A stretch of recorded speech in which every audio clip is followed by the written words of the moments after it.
Keď som bola na vysokej, stalo sa niečo, čo som až doteraz nikomu nepovedala. V univerzitnej knižnici sa mi prihovoril chalan, asi v mojom veku. Čau, píšeš seminárku?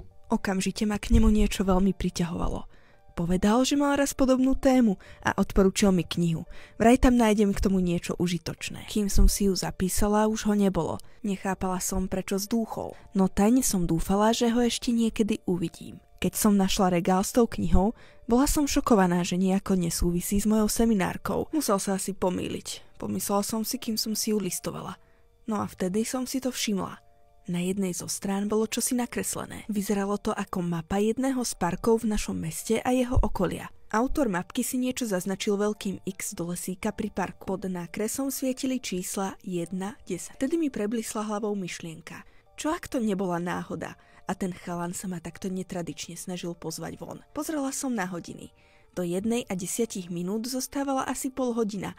Stihla by som to. Bolo mi jasné, že mi najskôr šibe, no rozhodla som sa tam ísť. Cítila som sa ako úplný idiot, keď som sa snažila dostať k bodu X. Všade boli bodliaky a odpadky, takže to tam odporne páchlo.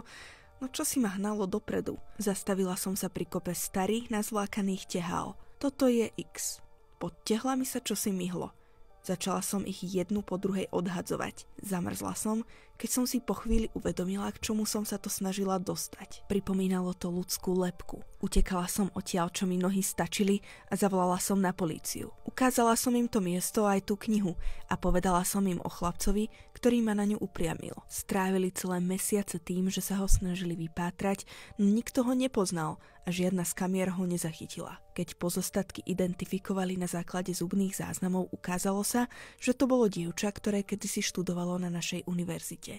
Zmizla 1.10.1972. Tú knihu mal mať v tej dobe vypožičanú jej spolužiak, o ktorom svedkovia vypovedali, že jej dlhšie neúspešne dvoril, no nikdy na neho nič nemali. Až teraz existoval dôkaz, ktorý ho priamo spojil s miestom činu. Dnes ho však už nemohli ani vypočuť. Pred rokmi totiž zomrel. Keď som neskôr v archívoch hľadala informácie k tomu prípadu, prvýkrát som narazila na fotografiu muža, ktorého som poznala z knižnice. Dobový novinový článok z roku 1972 mal titulok Študentkin snúbenec Artur Madej nevzdáva pátranie po svojej láske.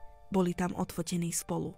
Facebooková stránka Arturovej vnučky mi prezradila, že dostal infarkt v to ráno, ako sme sa spolu rozprávali v knižnici a ukázal mi knihu.